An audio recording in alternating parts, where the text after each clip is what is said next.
Let's check in with the PEP Radio Newsroom for this news blast. As of today, it will henceforth be the official policy of the United States government that there are only two genders, male and female, President Donald Trump stated in his inaugural address last week. With that declaration, a new era for transgender people's rights in this country had begun. Last week, Trump signed an executive order that says that there are only two biological sexes, effectively erasing transgender and non-binary people from the legal system, not to mention intersex people. This week, he announced that transgender people are banned from serving in the military. These changes come on the heels of the Trump campaign spending over $215 million for ads that vilify and dehumanize trans people, a population that only makes up about 1% of the entire U.S. population. Over half of the states ban gender-affirming care for trans youth. Speaker Mike Johnson's top legislative priority is a bill that says that for the purposes of determining compliance of Title IX, sex shall be recognized only on a person's reproductive biology and genetics at birth.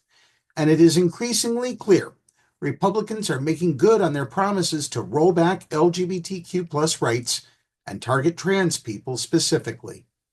Tragically, this kind of reactionary politics and scapegoating of transgender Americans is nothing new.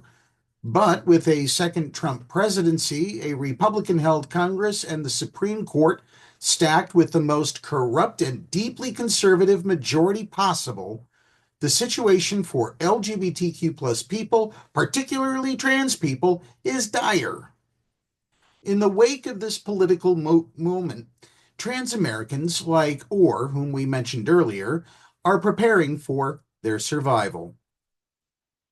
Imogene, a 24-year-old middle school educator originally from Pennsylvania who moved to Massachusetts for college, told LGBTQ Nation in an interview conducted before Trump's inauguration that there's a chance that this Trump's second term is going to become like a Nazi Germany situation, and trans people are going to be put in camps. Imogene, who asked that her real first name and last name not be used for the purposes of this story, says that she doesn't think it's going to come to that. More likely, she says, Trump and other Republicans are just going to make it really hard for trans people to live regular lives. After the election, Imogene updated her federal documents, which included getting a passport and amending the gender marker on her birth certificate, something she didn't feel the need to do before. So even though the State Department has stopped renewing passports with changed gender markers, Imogene is set for 10 years. I didn't feel a lot of urgency to get a passport until the election. And I don't really use my birth certificate often enough where I felt that I had to change that. And the process was kind of difficult in Pennsylvania to get your birth certificate changed. So I had kind of put it off and changed the rest of my documents, Imogene said. But once this election happened, I made sure to send in the request to have my birth certificate changed and send in the request to have my passport changed to make sure my gender on those documents gets changed before that may be disallowed by the incoming government. She's also stockpiled estrogen, just in case.